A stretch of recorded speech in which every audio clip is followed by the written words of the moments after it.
You're listening to episode 138 of the Father Bills podcast.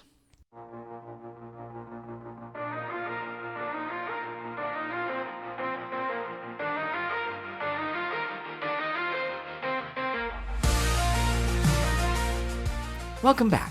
Well, this week's episode was supposed to be done by Deacon Brett Edmondson, but he got sick on the later part of the week into Saturday. Barely was able to squeak through the homily on Saturday, and by Sunday was not able to do it at all. So, thank you, Father Dominic, for coming to bat with your homily entitled, What Are You Willing to Do for the Pearl of Great Price? Given on the 17th Sunday in Ordinary Time, 2026.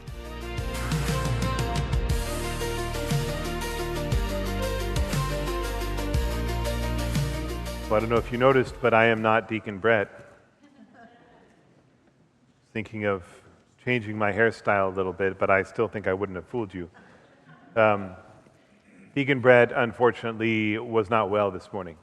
So we had to make do with a pinch hitter. And that's unfortunate for me because the stock homily that I had prepared for this celebration some time ago contains an embarrassing admission, which, we talking about addictions before. Well, I used to be addicted to Pokémon Go.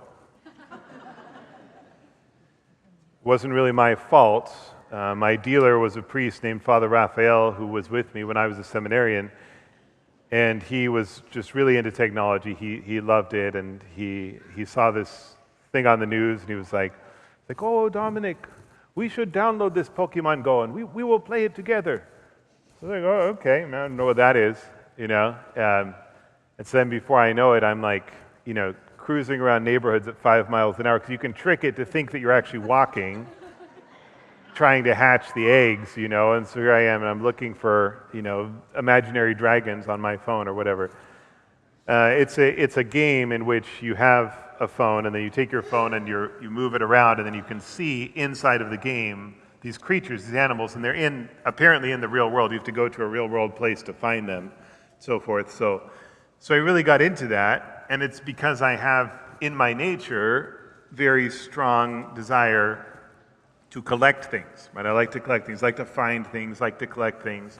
So this was kind of perfect, because I always had it with me. But growing up, I was the same, right? We lived near a golf course. We loved to go through the blackberry bushes and find golf balls and different types of golf balls and different colors and anything like that, right? Anything that was a treasure hunt of any sort, I loved. And I think probably we are all like that. So I think we can all connect to and understand this gospel that we have today, which is this gospel of this person who finds a treasure buried in a field. He immediately goes and does everything that he can to get that treasure. And I think if the same thing happened to any of us, right, in a flash, we would do everything that we could. I mean, we found you find $100 million, somewhere. Well, you're going to do everything that you can to get that. I mean, there's nothing. It's like, I'll sell my house, I'll sell my car, I'll do anything to get that because I know what that is going to mean. I know that I will be set for life if only I can get that. And that's the interesting thing about this gospel, right? Because the example that Christ gives of finding this treasure in the field, we can all relate to. And yet, what is the treasure that we have on offer? We're not offered material prosperity.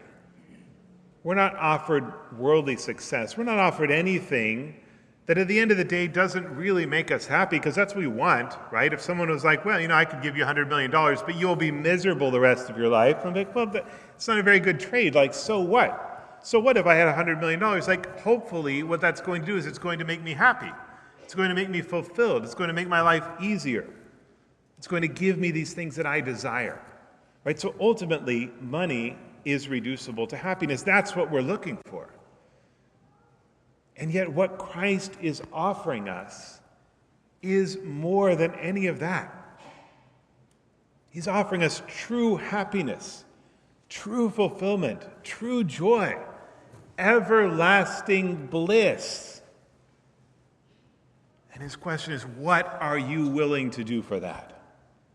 What are you willing to do? to gain happiness. Because I think there's all kinds of things in our life where it's like, well, I wish I was like this person, or I wish I was like that person, or I wish I was happy. But when it comes to the actual brass tacks, like, yeah, but I don't want to stop doing this.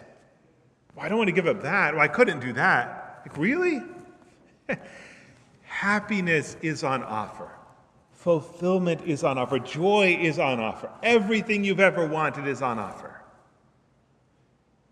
And Christ's question to us is, what am I willing to give, or what am I unwilling to give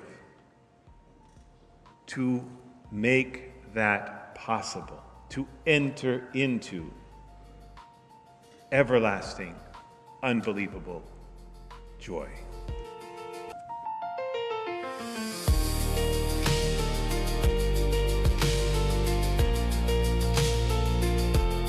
Thank you, Father Dominic, for your homily, and especially stepping in at the last minute while Deacon Brett was recovering.